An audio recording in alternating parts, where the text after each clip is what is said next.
Yeah, so I am an interventional radiologist at MD Anderson. We, got a little introduction before. I also worked at MUSC before this. So while I work at a cancer hospital now, I've worked in a level one trauma center, and we can talk later too, but I've had some experience in building a service line in PAD that didn't exist. So anyway, I'm going to talk a little bit about PAD and wound care. So, Dr. Bott did a really great job talking about sort of the pathophysiology of PAD. And, you might be familiar with atherosclerotic disease from medical school and some of the risk factors associated with it. And there's a lot of things that overlap with our patients that have peripheral arterial disease, including smoking, hypertension, hyperlipidemia. And so these are some things to sort of keep in mind. I like that analogy of PAD or peripheral vascular disease being sort of a cancer of the blood vessels, not just because I work in a cancer hospital, but I think because it really highlights the pervasive nature of PAD within the body. This isn't just something, people aren't just coming in with a leg problem. It's much more complex and involved than that. If you look at the image or the graph on screen left, you can see, we're talking about PAD. We're not just talking about patients that have wounds. These have significant impacts on patients' survival.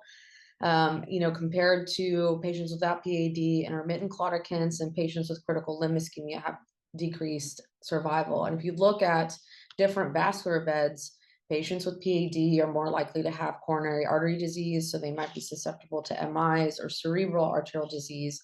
So you think about strokes in these patients too. So it's not just, wounds and their legs. Okay. We mentioned a little bit about some of the clinical manifestations of PAD, like claudication, rest pain, tissue loss. But beyond that are some of the psychosocial effects, including depression, decreased quality of life, and again, increased mortality. And I just saw a patient last week who had an above the knee amputation. He's a long-standing PAD patient, has had multiple interventions. And he was laying in bed saying, this isn't a way to live. I can't even use the restroom without help. There's no quality of life. And I think, it just really brought together, the overall impact of this and sort of the effect that these can have on, patients' well-being, like their mental well-being as well. When you think about who should be screened for PAD, there's patients with, risk factors that we talked about of a certain age, or maybe disease in other vascular beds. And there's several questionnaires that kind of may, elicit some of these PAD risk factors. Like, do you have pain with walking? Do you have pain that occurs at nighttime? Does pain wake you up from sleep and then you have to get up and walk around? Sort of things like that. Well, I'll say what's interesting, and when I was building a PAD service line at MUSC, is I often got patients referred to me for leg pain. So from family medicine or whoever, and they just say, this patient has leg pain, can you please see them? But they didn't really understand that all leg pain isn't peripheral arterial disease. So patients can have venous claudication. There can be patients with, you've heard of spinal stenosis, where the old, typically it's like the vignette of the old person who walks over the shopping cart and gets alleviation of their pain that way. So sometimes you get a referral and it, might be for PAD, but it's up to you to kind of do the work and understand, what the patient really has, and make sure you're not intervening or treating somebody that doesn't have PAD, and making sure you take care of whatever issue they do have. And that's what really makes you not only valuable to the patient, but also to the other physicians as well. And we're going to talk about wounds a little bit. There's so many different types of wounds. And I will say, in my experience, these don't occur in isolation. So I know this is a little bit of a busy slide, but I like this slide because it kind of goes over what are some of the underlying conditions of like venous, arterial, neuropathic, or pressure wounds, and where the location might be. Like, for instance, and some of the ulcer characteristics, like venous ulcers tend to be a little bit more shallow. They can be wet with some exudate, while arterial ulcers don't necessarily have that sort of wet exudative appearance unless they have overlying infection. But oftentimes you'll see it's not such a clear-cut picture. You might have a patient that has both arterial and venous disease. So that's where that really detailed history comes into play, looking at all their risk factors, the questionnaires that you may have done, and also taking a look at their wounds. And, a physical exam is not just looking at the wounds, of course. I pay attention to the clothing the patient's wearing. What do their shoes look like? Are they really worn in one place? Like, are they not wearing the right type of offloading boot or orthotic if they're a patient with diabetes? So these are some things to sort of keep in mind when you're assessing wounds. And obviously, we're going to focus a little bit more on arterial or peripheral arterial disease and wounds that are associated with that. But just keep in mind these can occur in sort of a mixed bag as well. I like this sort of algorithm from the Society of Vascular Surgery, and it kind of goes through, and I'll break this slide up, but it goes through, diabetic foot ulcer, that's what DFU prevention is, and sort of what you do, when a patient has, sorry, can you still see my screen? When a patient has an ulcer. So, Dr. Bott, again, talked really well about, patient factors and risk factor management, medical management. We talked about physical exam and annual foot exam in patients that have diabetes, making sure they're on the right footwear. And you might not have to do all this, but you need to make sure your patient is getting all of this. So you may not be the one putting them in the right footwear, but make sure you refer them to a podiatrist for that. Keeping track of their A1C, so making sure they have tight glycemic control. And then let's say, despite your best efforts, a patient develops an ulcer. So then you can sort of do your workup into seeing, is this, is this due to ischemia? Is there overlying infection? Do they also have some sort of neuropathy?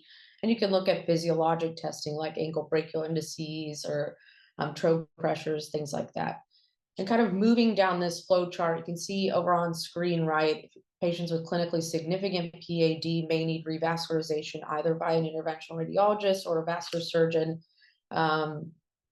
or let's say they have some sort of abscess or osteomyelitis, so involvement in the bone, then they might need an MRI, IV antibiotics. If you think about pressure as a component, these patients might need offloading and more comprehensive wound care. So we'll kind of step through this as well. So what I find is, I personally don't always do my own wound care, but I work really closely with wound care at MD Anderson. So we often see them, we often see our patients with chronic wounds in clinic with us. So we do a 1 to 2 week typically follow up on patients that have developed wounds, and we see them in conjunction with wound care. So you can think about this as being an option as well. And after some time, if these patients aren't responding to typical wound care or dressing changes or whatever, they might need adjunctive treatments like hyperbaric oxygen or non-pressure weight-bearing therapy and things like that. But really what I think we've all been highlighting over the last 3 or 4 talks is PAD and wound care is really about multidisciplinary integration and really talking with referring providers and letting them know what's going on with the patient, what you're doing, and making sure these patients have really tight follow-up. And what I've personally found has been super helpful is patient education empowerment. Once you get a patient involved in their own care, and if you can get them to sort of understand what's going on and give them some agency, like Dr. V talked about a patient that's now a really big proponent of smoking cessation. I mean, there's no better treatment or prevention than getting the patient empowered and involved in their care. And sometimes that just takes a little bit more extra time from you and explaining the disease process and giving them some autonomy in this as well. And then you can go into diagnosis, prevention, prognosis, and all of that. This is a slide that kind of talks about normal wound healing in what's going on in any wound in your body. And what I want to highlight here is, in the acute phase, you're going to have a lot of inflammatory mediators, edema. And as you move on to about 48 hours, when the macrophages come in, then you start to get blood vessel remodeling. So angiogenesis and arteriogenesis. And this is where patients with poor vascularization are really going to be susceptible. And then you sort of get into the more collagen and organization of the wound. Again, we talked a little bit before already about medical management, so I won't belabor that, but that's going to be super important, especially glycemic control in healing wounds. When it comes to wound care specifically, there's, different ways of breaking this down. You can think about different strategies by the acronym BEAMS. So it can be biologic, enzymatic, autolytic, mechanical, or surgical, which can be sharp, or like in the OR, you think of surgical conservative, which is more in like a clinic setting. Or you can divide these things into selective debridement, which is just removing non-viable tissue and using sort of bioactive agents that might require a little bit more time. And they can be more expensive, versus non-selective debridement, where you're using like a scalpel or something. That might be what maybe most of us are more familiar with when we use the term debridement. When talking about enzymatic debridement, this can be something like a collagenase that degrades kind of non-viable collagen. Autolytic debridement is sort of your body's natural process in wound healing. And biologic could be, if you've ever heard of people using maggots or sterile maggots to aid in wound healing. And again, here we're talking more about surgical or mechanical debridement. I'll show this slide about, as just a small study looking at the addition of hyaluronic acid and collagenase in the aiding of wound healing. And I'll spare you a picture of maggots in a wound, although that's an easy Google. And again, just to show in contradistinction what surgical debridement is like and what you can do even in the office. And I think Dr. V does this as well, and Dr. Bott and some members of their group actually do debridement in their office. So I'll just say, to sort of wrap this up, and I think we've all highlighted this, treating these patients is really complicated. It's not, complex, and it requires a level of dedication, and patient empowerment, education, integration with a multidisciplinary team. Sometimes I'm personally been the one putting these patients on antiplatelet therapy and statins, and you're the one that has to take ownership of this and educating them in what they need to do and the lifestyle changes they need to make. If they develop a wound, making sure these patients have close clinical follow-up. I realize this requires a lot of resources, and maybe not everybody has, the cadre of PAs that MD Anderson has, but sometimes this just involves you making a phone call to check on your patients. I did that a lot at MUSC, just, or having them text me a picture of their wound if they couldn't come back to the clinic. And then we sort of talked a little bit about the different wound care techniques. So hopefully that just gave a little bit of an overview. And this is my email if you have questions afterwards. And thanks for having me. Thank you so much. We just have a few questions. So one of them is, there's a lot of causes for delayed care, and do you feel that the patients can consider PAD symptoms to be a normal part of getting older and delay care, and how can we address that? Yeah, I think that's, it is really difficult to just say, like, we need more resources and kind of expect people to have that. I think a lot of it is patient education as much as we can do. I've definitely gone out into the community. So when I worked at MUSC, I went to churches and, just stayed there after services and had flyers. I went to family medicine clinics. I felt a little bit like a door-to-door salesman, but I was just trying to get education out into the community and to a lot of, you'll be surprised how many primary care physicians are not even familiar with what's going on, but they'll be so grateful that you're available and able to help them. So I think it's just as much as we can do to sort of educate, whether it's patients or referring providers about, what we can do or what we have available for them. Okay, and if you could just comment on the complications of revascularization and generally approaches to dealing with these? Yeah, so that is definitely a big question. I mean, there's always a risk with any procedure.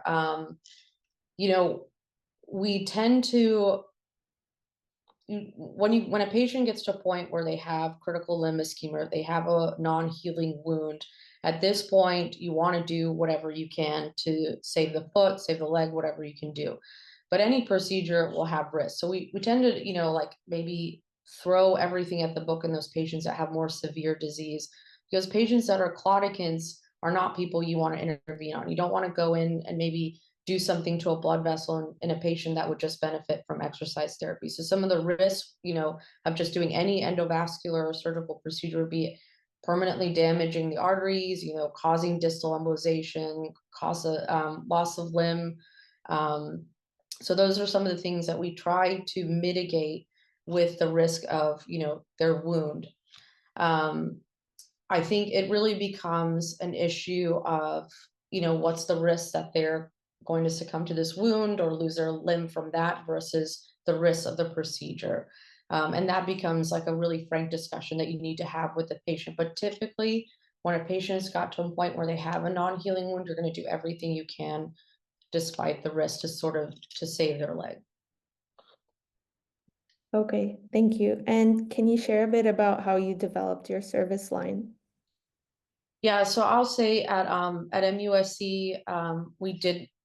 It's interesting because MUSC has a history of, they were pioneers in aortic work and peripheral arterial disease in interventional radiology, and it sort of had gone to vascular surgery by the time I got there. But what I noticed was there were a lot of patients that did not have a set referral pattern with vascular surgery. And Charleston, while it's a great city, there was, like I think Dr. Bott mentioned, healthcare deserts very close to Charleston. So North Charleston, sort of Somerville, these areas where patients did not have anywhere to go, and did not, really, there was a lot of health illiteracy there. So that's where I started. I initially started with family medicine clinics, podiatry, and I didn't even have the aid of like device companies or anything. I just personally brought breakfast to a family medicine clinic. I gave out my card. I remember I had a really bare bones flyer that I personally made and printed out. And I was like, these are some of the things I can treat. Just call me, and had my personal cell phone number on there. So I was readily reachable with anything. And I got so many calls about patients that did not have PAD, but maybe had leg pain from other things. But I just was, you just have to be available, affable, able, it's that old saying. And so I started with that. Then I went to churches. Then I started then I started getting a little bit more of a referral pattern, and it built from there. But I think it's, when you go into a new place, the first few months are going to be understanding the landscape and, what the set referral patterns are, how you can work with surgeons, podiatry, cardiology, whoever it is, like how you can be part of that multidisciplinary team, and then seeing where are the gaps in referrals, where are the healthcare deserts, and that's where you can really start to build a practice that isn't necessarily in competition with another group.